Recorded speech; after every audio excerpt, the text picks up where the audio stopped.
So we're going to be loading more than one world. And we want to be able to load a world, or you can think of that as a level, whatever you want to call it, in the middle of the game. Right now what we have it set up to do is load a world in the setup, and then that's our one and only world.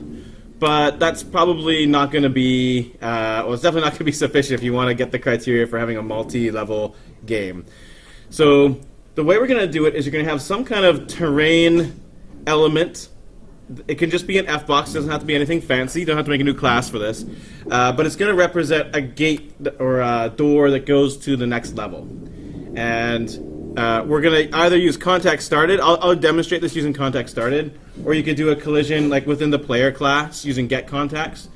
But however you want to do it, when you have a collision with this door that takes you to the next level, then we'll call load world again. So we're going to have to change load world to make sure it does all the things we need to do. So just to give you some example of how we want to do this, I'll show you in context started how to do it, but if you want to do it somewhere else, it can be done other places. So I just want to remind you how context started works. So it gets called when you get a collision between two things. It gets called by Fisica. So you don't have control over when it happens. And that's fine because you don't want to have control. You want to let it do all the things. Oh, what happened to the projector? I think my cable is dying. Well, this will make a great YouTube video. It's all right. We are just getting the projector back up.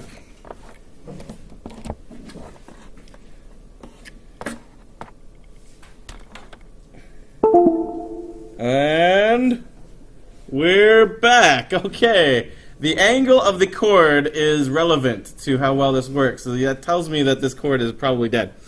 Anyways, let's continue. So what we want to do is have some kind of if statement inside of context started to see if we touch this door. We'll have one for each different kind of door. You'll make a door 1, door 2, door 3, and so on to take you to level 1, level 2, level 3. There's more sophisticated ways of doing this, and if you wanted to do it in some fancier way where you have just one door that figures out what level to take you to based on what level you're on or something like that, that'll probably require you to make a separate class, like a door class or something like that. But I'm not going to ask you to do that. I'm going to, you can do that on your own for sort of a higher level of difficulty to do that. Oh, okay. No, never mind, it's fine. My screen just turned on. But just to get the marks for getting a level, multi-level game, then you can just do it this way. So you're going to have something that will look sort of like this. You'll have if contact.contains player, and I'll just call, you can call it whatever you want. I'll just say it's called door, well, I'll call it door 2 to load level 2. And you can have another if statement for loading, contact.contains, for loading each different level.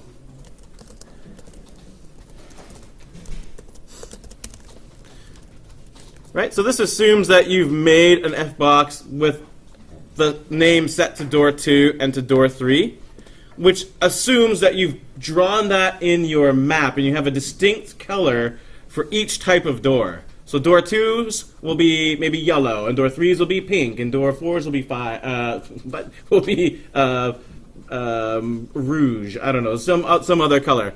So you'll have to edit your map and make these pixels as well.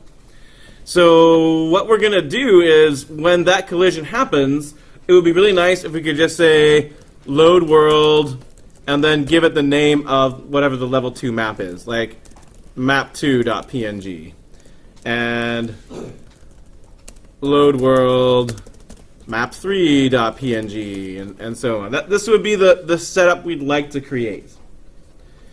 And that would be really straightforward if that's how your level switching will work. But of course, it doesn't quite work that way because everything is not contained in that load world function. So I'll show you what you need to move over. And you won't be able to copy this down. This will be something you just have to sort of pay attention to and make note of.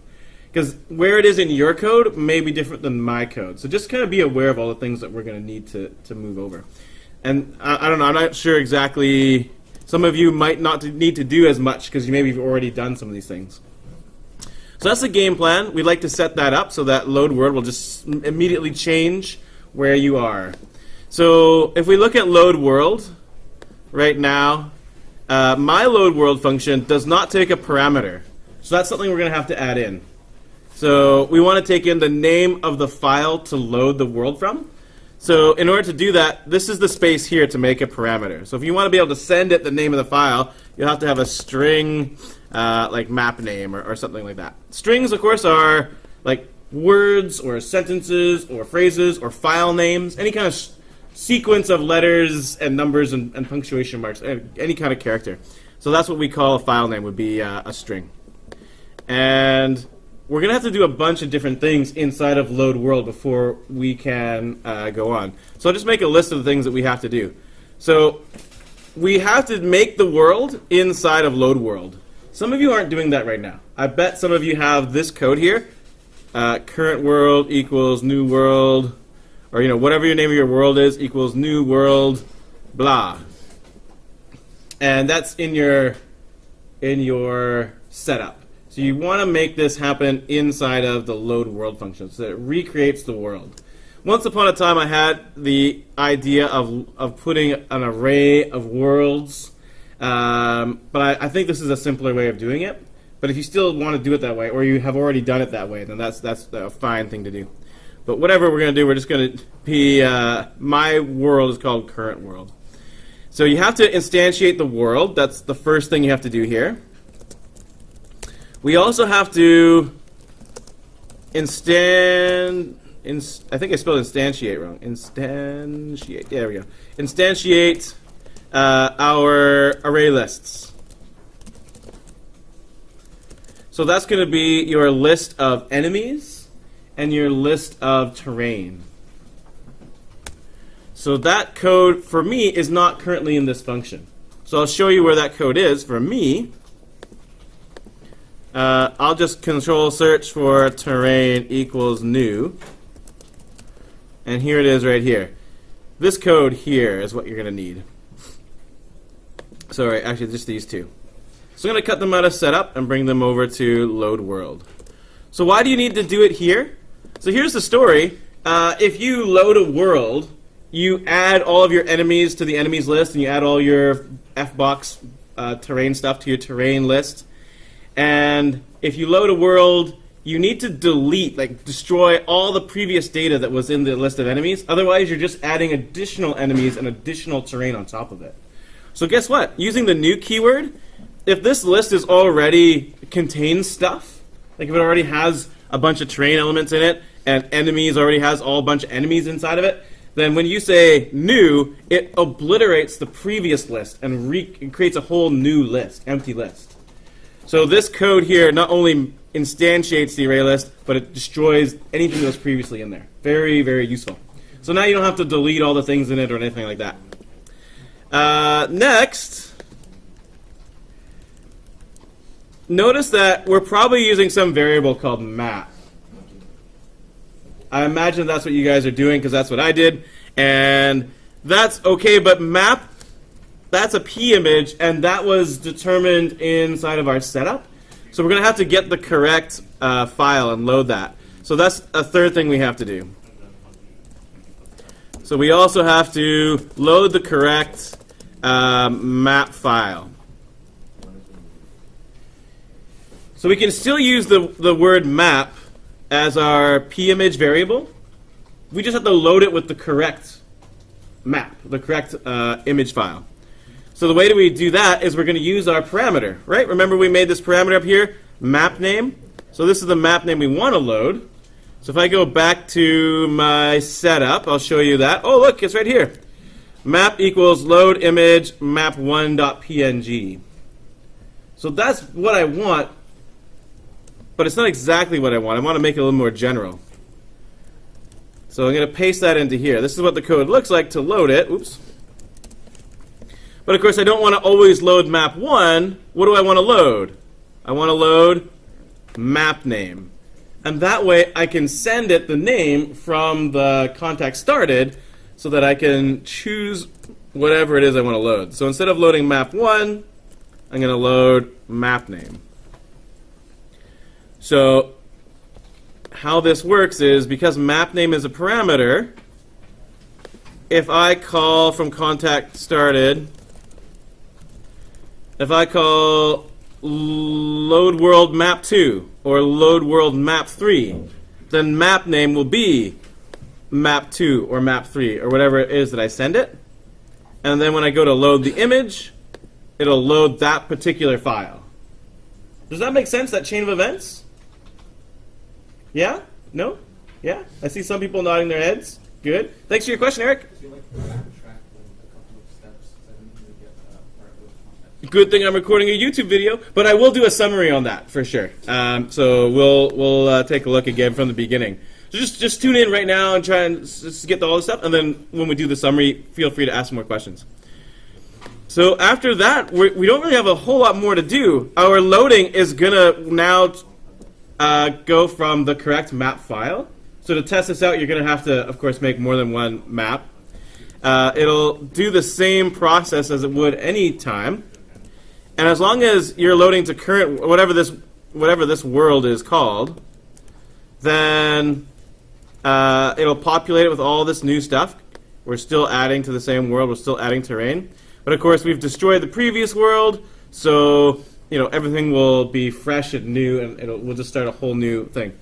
The last step to do, though, is we kind of broke how this works in the first place. So if we went to run this project, we wouldn't have any world anymore.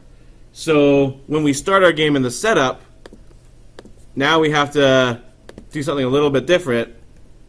And you probably should do this earlier rather than later. Oh, I got a lot of things. So now what we're going to do is when we call load world in the setup, what do we have to include? Yeah, the map name of the first level. So map1 from .png for me. But it should still create the world and the array list and all that kind of stuff. And of course, I don't have map2.png. I don't even have the gates or whatever, the doors created yet. So that's still to be done. So for me, I'd have to go and create inside of load world a whole section, a whole one of these if statements to say if C equals magenta or whatever color I'm going to use for a door 2's. Create a door 2 type of object, name it door 2, put it in the world, and so on. And make one for door 3's and door 4's and door 5's. And actually draw those in the world so that they exist so you can test it out. So there's still that aspect to be done. But I won't do that in front of you guys because I think that's probably something you can do okay without my help. But if that's confusing, then let's do a quick summary of all the steps you need to do to make this happen. So we'll start from what I just said, actually. Probably the first step is to make a new map.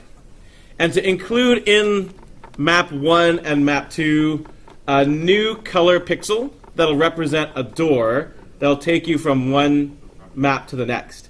That pixel will just create an F box, just like we make for water, or we make for, I don't know, anything. What is this? Ground. It'll be very similar. You might want to dress it up with a picture of a door or something. You might want to dress it up with making it set sensor false so that you can pass through it or something. But to be honest, it doesn't have to be anything special. You don't have to make a new class for it.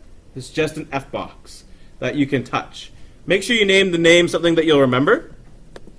So the next step is to create some collisions with these new doors. So, whoops, I'll search for that. In context started, that's a good place to do that.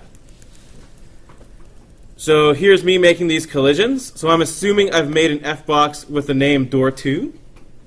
Right? So I'm going to check to see if I have a collision with a player and a door2. And if I am, hey, I'll load world with map 2. And if I have a collision with door 3's, I'll load world with map 3, and so on. So that's sort of the next step. Set that up. To make that work, you're going to have to change your load world function so that it does all of the work of creating the array lists and the world and uses this parameter correctly. So that's the next thing to do, is to go to your load world function. So you're going to have to give it a space to accept a parameter. So you can send it map 2, map 3, or so on. And then these three things you're going to have to do inside a load world if you're not doing them already. So the first thing is actually do the world instantiation here. So make sure you do new F world. I'm doing the gravity here. It doesn't really matter if you do it here, but I'd put it all here in the same place anyways, just to make sure you don't get a null pointer. it would suck if you left this out and you end up getting a null pointer because you haven't created the world yet. So just putting it all in one place is probably handy. The second thing is to also instantiate your terrain and enemies array lists. This both creates the array list and wipes out previous array lists. Same thing with the world. This also wipes out previous worlds so that you're, cleaning out all the things that were in the world. And then last but not least, I guess you have to load the file name that you sent as a parameter. So you just use whatever p image that you were using before, and do the load image step here, and load the correct map name. And then everything else should work accordingly, assuming that yours aren't particularly different than mine. So yeah, then you can have doors that'll take you from level to level, and you can make a nice kind of sequence of levels and worlds and have a lot of fun with that. Feel free to create convoluted worlds that take you from one world to the next and then go back to world 1, but maybe in a different place. I don't know, you can do a lot of different fun things with levels.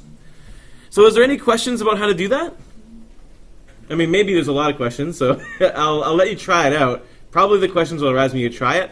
I'll save this video, upload it to YouTube, and then you guys can refer back to it. It'll be ugly because it has the projector breaking and all that kind of stuff. But whatever, that's fine.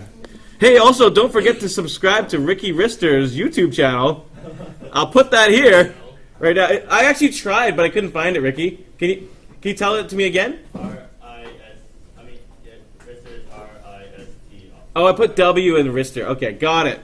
So everybody, make sure you subscribe to Ricky Rister. That's RICKYRISTER. Like and subscribe, guys. Like and subscribe. Thanks. Bye.